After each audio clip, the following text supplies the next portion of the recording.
Yan ang inamin ni Police Master Sergeant Juan Macaraig sa House Committee hearing kaugnay ng ikinasang bypass operation sa Barangay Lipahan sa San Juan, Batangas noong May 28. Sa naturang operasyon na pinangunahan ni Macaraig ng San Juan Municipal Police, namatay sa shootout ang suspect na si Brian Laresma at na-recover daw sa kanya ang 2 sachet ng shabu, 1 baril at mga bala. Sa unang pahayag ni Police Sergeant Michi Perez na siyang nakabaril sa suspect, iginiit niyang si Laresma ang unang nagpaputok ng baril.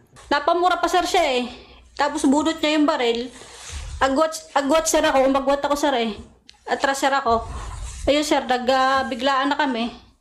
Pinutokan niya ako sir. Napilitan na sir akong gamitin yung issued firearm ko sir. Pero kaduda-duda para sa mga mambabatas ang naging salaysay ni Perez sa mga pangyayari. Kaya naman sa gitna ng pagdinig ng House Committee on Public Order and Safety, nagpatawag ng executive session ang mga kongresista kasama ang iba pang mga pulis na kasali sa operasyon. Pagkatapos nito, ibinunyag ng mga mambabatas na may ibang bersyon sa kwento ng ibang operatiba. Dito na nagsabi si Perez na maghahain siya ng panibagong affidavit. Bagay na ipinagtaka ni Committee on Public Order Chairperson Dan Fernandez. Is it part nung tinatanong namin that hindi nangyari yung pagbili mo ng droga? Yes or no lang yun. Yes sir. So hindi totoo yun. Yes sir. And even yung by baril si Brian, hindi totoo. Wala yung 38 di ba? Yes sir. At kahit ang kanyang superior na si Macaraig na paamin ding tinanim lang ang mga ebidensyang nakuha sa suspect. Sino nagay ng baril doon sa bridge kasama yung shabu? Ikaw o si Michi? Michi siya. Si Michi. Nauna nang humirit ng executive session sina Perez at Macaraig pero hindi ito napagbigyan dahil nagipit na sa oras. Bago suspindihin ang pagdinig, inatasan sina Perez at Macaraig na maghain ng panibagong affidavit bago ang susunod na pagdinig sa issue. Muna natin. Hearing resume. Please all sit down, members who have been a part of that executive session.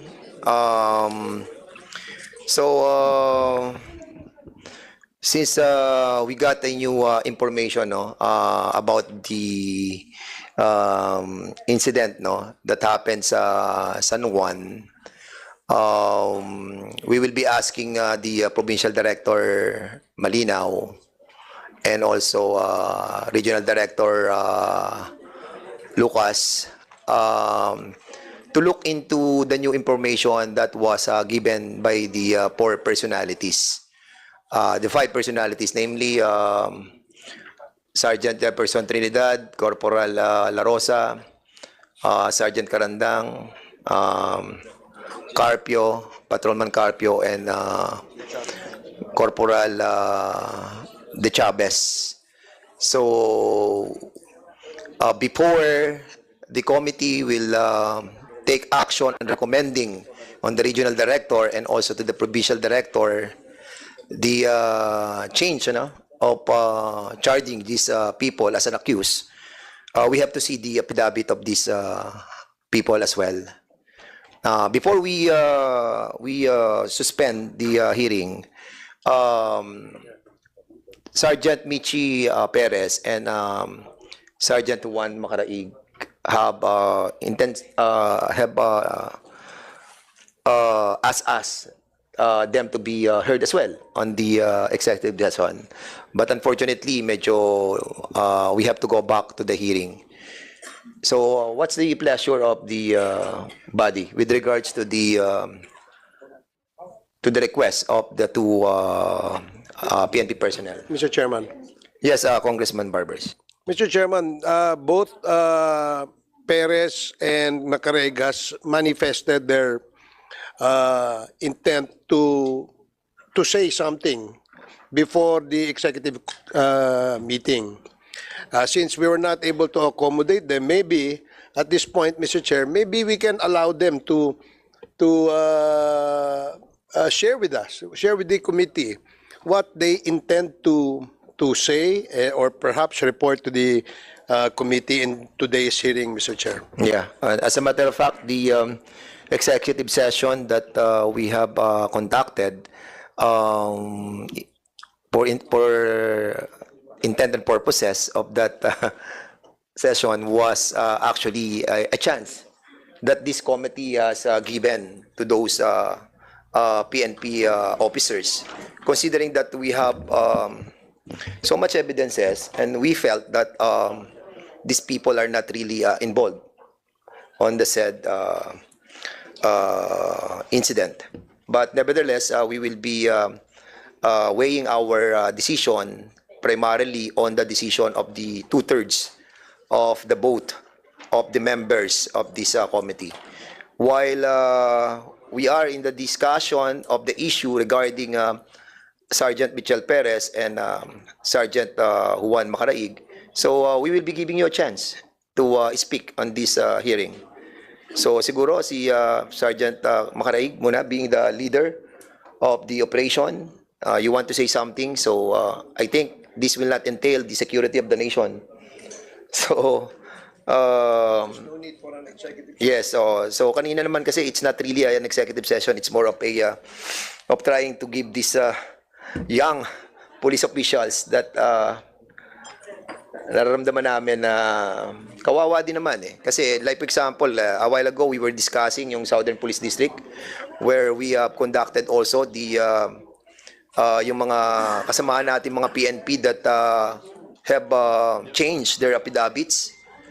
Naging suspension na lang sila and we're not dismissed from the structure of the organization. So siguro Sergeant Macaraig, you have the floor.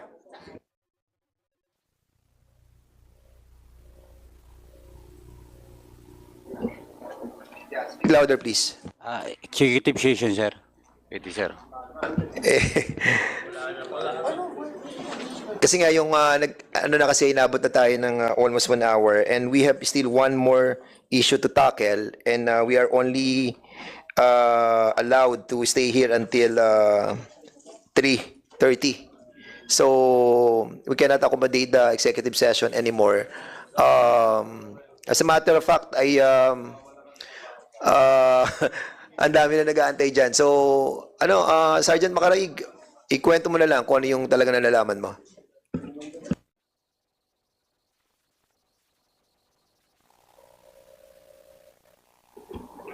Sa executive session na lang po sana po, Your Honor. Chairman, Yes, Congressman Paduano. anyway, Chairman has ruled that executive session with regards to Macaraig and Perez is not anymore doable out of this time. Ganun lang po. Kasi we have new stories now coming from the fore. So, eto, immediate lang po. Do you want to have Perez and Macaraig? Do you want to state your story? And with that story, do you want to execute a different affidavit or a new affidavit? Sir, mag-affidavit sir ako ng bago, sir. Speak louder, Sergeant Michi Perez. Go ahead.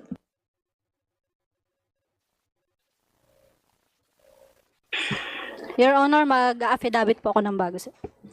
So mag-affidavit ka ng bagong magsasabi ka ng panibagong affidavit. And why? Anong mali sa ginawa ninyo?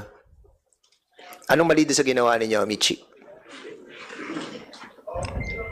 Sir, dun sa lapses, sir, namin sa operation. Ano yung mga lapses?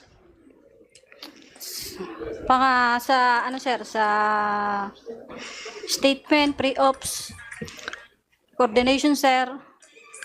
So in other words, yung pag bigay mo ng pera at yung nakuha mong basura, hindi totoo yun. Kumbaga, pag dalbas mo, nabaril mo na agad yung tao. Sir, pwedeng sa affidavit ko na lang, sir. Hindi, tinatanong lang naman kita. Yes or no yun? Kasi you're trying to get our concurrence doon sa affidavit na babaguhin mo eh. So basically, you have to answer us back. Is it part nung tinatanong namin that Hindi nangyari yung pagbili mo ng droga. Yes or no lang yun. Yes, sir. So, hindi totoo yun. Yes, sir. And even yung by baril si Brian, hindi totoo. Wala yung 38 di ba? Yes, sir. Okay, yes. And even the car. Oo. So, even the car, yung meron talagang red na car. Meron po, sir. Maroon, di ba? Meron na rin. Okay. So, in other words, okay. Executive session pa rin ang hinihingi mo, Sergeant Macaraig. Are you going to stick with the executive session or are you going to tell us something? Affidavit na lang po, Your Honor. Affidavit na lang. And why, if I may ask? Meron ba diyang ibang masasabi ka na madadamay ng mga mas mataas sa'yo? Meron bang ganun? Wala naman po siguro, Your Honor. O wala, siguro? Ha? Wala naman po, Your Honor. Hindi ka sigurado. Ano, Sergeant Macaraig? Yes, sir. So meron din pulang sasakyan. Yes, sir. At walang nangyaring buy bust. Yes or no? Yes. Walang nangyaring buy bust.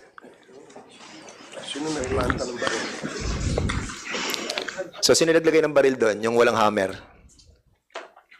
Sir. Sino naglagay ng baril na walang hammer? Sino nagplanta ng baril? Sino naglagay ng baril doon sa bridge kasama yung shabu? Ikaw o si Michi? Michi, sir. Si Michi. Okay, so members,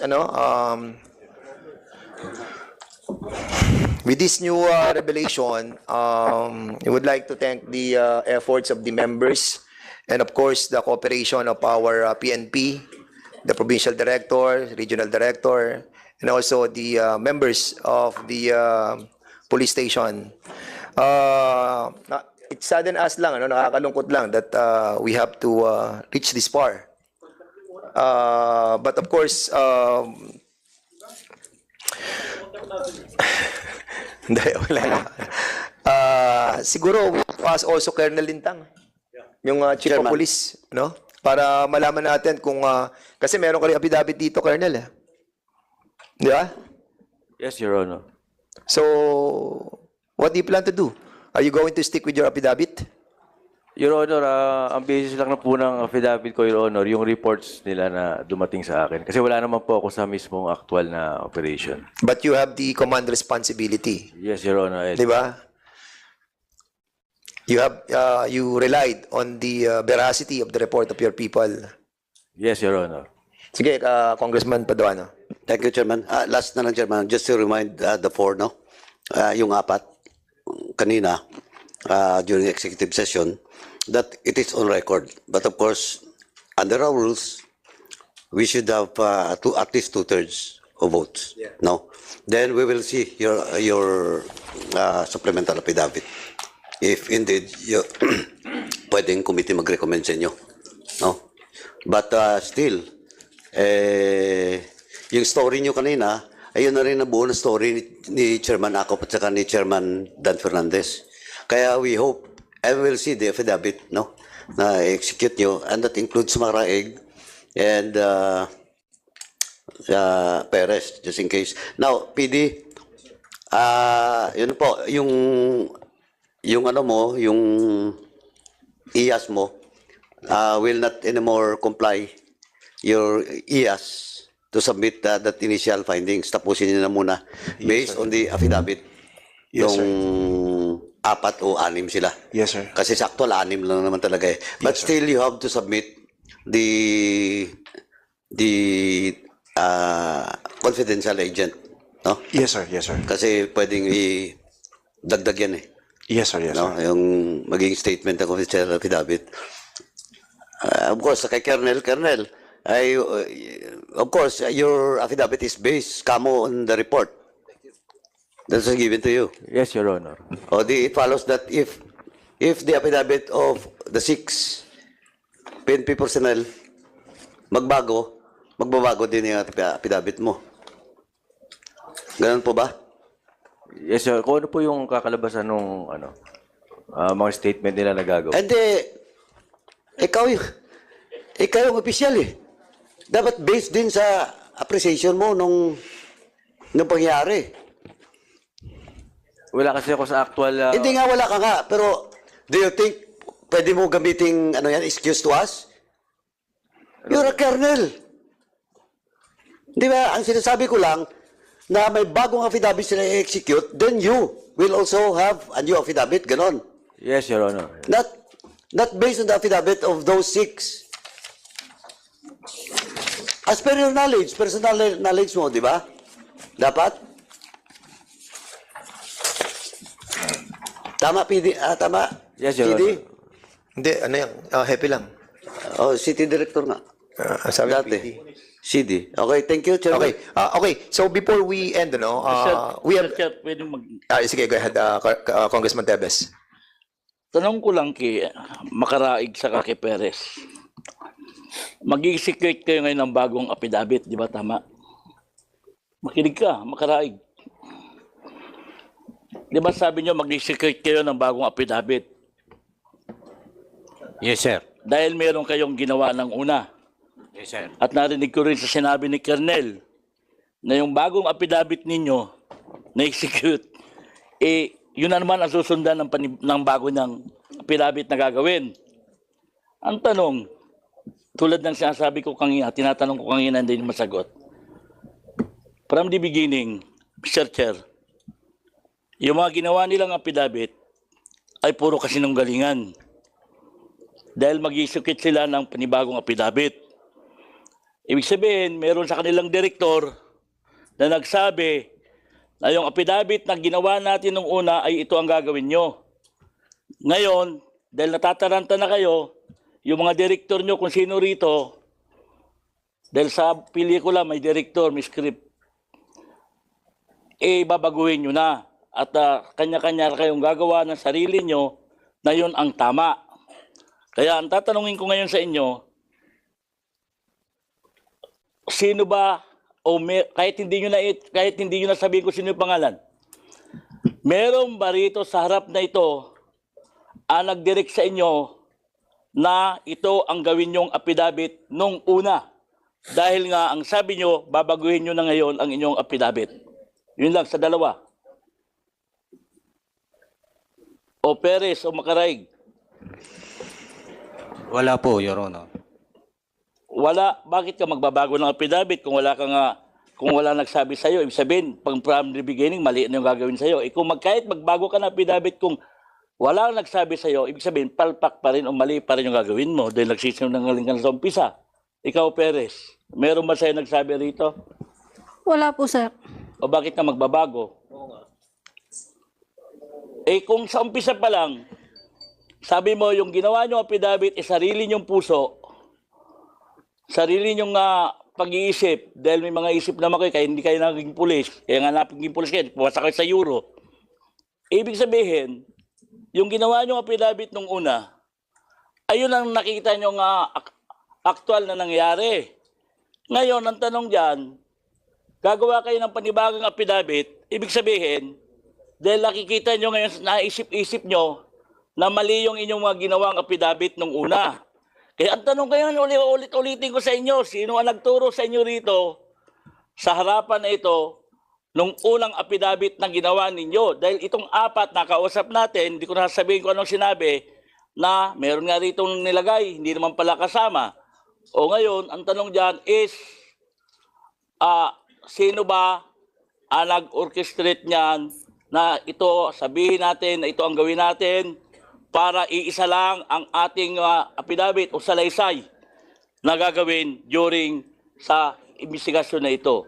Meron yan, hindi pwedeng wala Kasi kung wala sa inyong nagsabi man lang na kahit isa, sigurado yung paninindigan nyo. Ba't kayo magbabago? Yun lang po, Mr. Chair. Sabi nila wala. Pero Yeah. pag nalaman ko meron, Okay, thank you so much, Congressman Teb. Siguro, we need to rush na, no? Talagang meron pa pong isa nag-aantay na grupo. But before we end, kasi we have invited yung si Mario Pasha Adan, without prejudice to the case that that was being filed by the PNP kay Sergeant Michi Perez, we have invited this, no? Para mabigyan sila ng pagkakataon because they have watched our committee hearing and allegedly, according to them, they were also victim of Sergeant Michi Perez. I want to give them a chance. And we are not saying that ito ang talaga nangyari, but of course, it's for us to validate as well and also the PNP. Siguro, Chair. yes, Congressman Akop. Yes, sir. Before we go to another issue, Go ahead. Colonel Fronda, ito bang complaint affidavit na sinabit mo rito? Ito yung affidavit complaint ninyo sa administrative at saka criminal case? Sa criminal case lang, sir. Oo, madidismiss yung kaso. Wala namang katotohanan tong nilagay nyo sa affidavit di ba? Yes, sir. Kasi nag-base po kami doon sa naunang ibinigay na statement po ni... What do you intend to do about it? Madidismiss yung criminal complaint dito. Kasi... yung inyong mga nilagay dito na hindi mag-ugma yung oras. From what actually happened. Now, you have listened to the answers to the questions of the members of this committee. Ano ang masasabi mo? Would your affidavit complaint hold water? Sir, since di katatapos lamang po ng executive session, sir, at ayon po sa pag-uusap po kanina, yung mga ebidensya po na gather na kung saan naman po ay talagang yun ang pinatutunguhan ng totoong nangyari, yun sir ang susundin po natin para po tumibay yung kaso laban po dito sa tunay na akusado. Yeah. Kasi, yung nakuha nyo na cartridges ay 6 according to your complaint. Example lang ito. 6, pero 3 putok lang yung nangyari. Saan nanggaling yung 3 cartridges? Sir, if I may, sir, pwede pong sumagot, sir, nito yung mismo pong nag-conduct, sir, ng investigation, which is personnel po ng San Juan MPS, doon po sa area mismo. Ikaw ang pumirma dito sa affidavit, iho Kasama nga, binabasa ko nga kaya nga sabi ko, paano itong Yes, sir. data nilagay mo rito? Based yan, sir. Pinirmahan mo ito. Based yan, sir, doon sa statement, sir, na nauna na Ikaw sinabit po. nag-imbestiga. Dapat alam mo kung ano ang mga basis dito Ikaw naman, iho. Ikaw ang investigador. Pipirma-pirma ka ng hindi mo alam? Baka pipirma ka ng death sentence mo.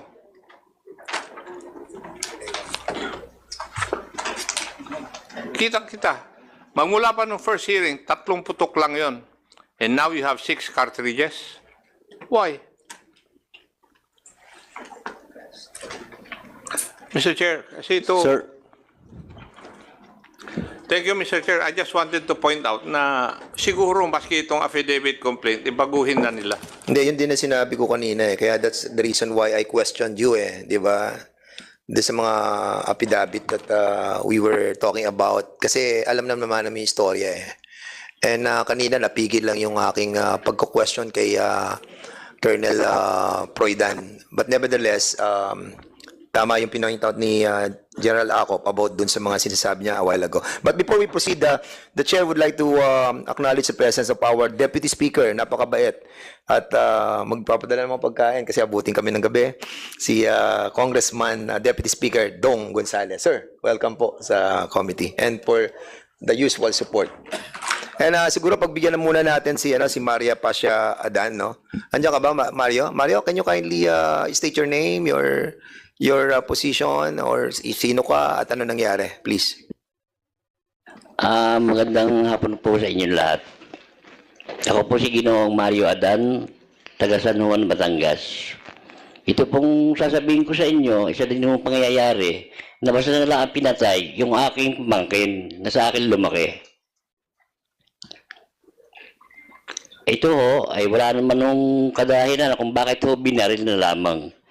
May concerned citizen ho ako, ito ay nangyayari ho sa Barangay Pulyok, San Isidro, Quezon, taong 2016, August 25. Halos 8 taon na ho. Nanahimik ako dahil sa wala akong kakayang magdemanda at kulang ho kami sa financial. Ito po ang sinasabi sa akin ng concerned citizen na tumawag at saka ito pong kasama niya na magkakasamotor ay si Minchi Perez pa rin ho ang bumaril. Na para bang namamarilaan ng manok. Kaya ho ako lumutang dahil sa pangyayaring ho yung nabalita ko dito kay Brian.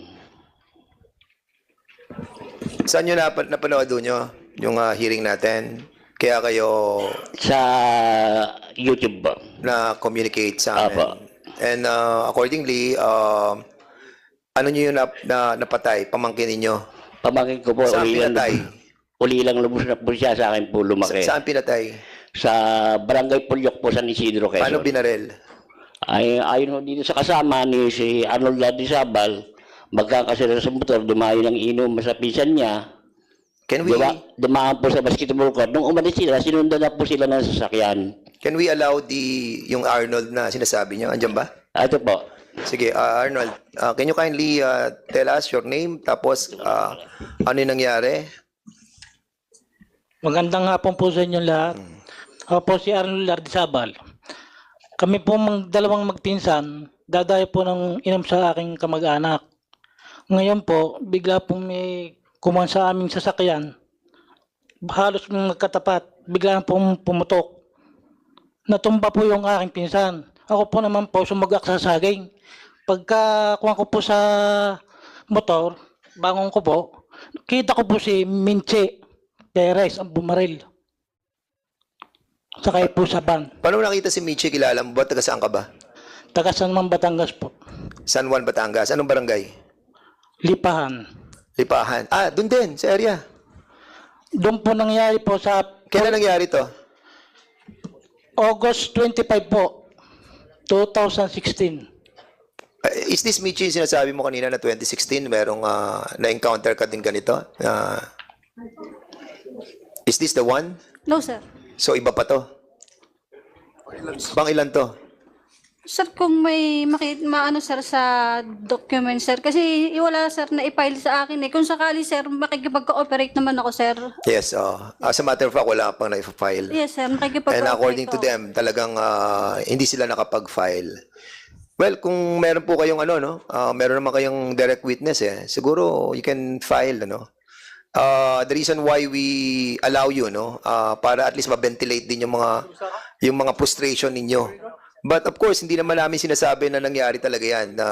The proper authorities will validate the existence of the truthfulness ng mga sinasabi niyo po rito. And we don't want to be accused that we are not fair. That's the reason why we allow you to speak. And basically, aminado naman si Michi na eto na, yung nangyaring bypass, hindi talaga bypass. Yun ang masakit. Binaril si Brian. Tapos ito, meron din ganyan na barilan. Mabigat, pero we have to follow the law. And I think the good Congressman from Antipolo would like to say something. Kayo po ba handa pa rin mag-file ng demanda?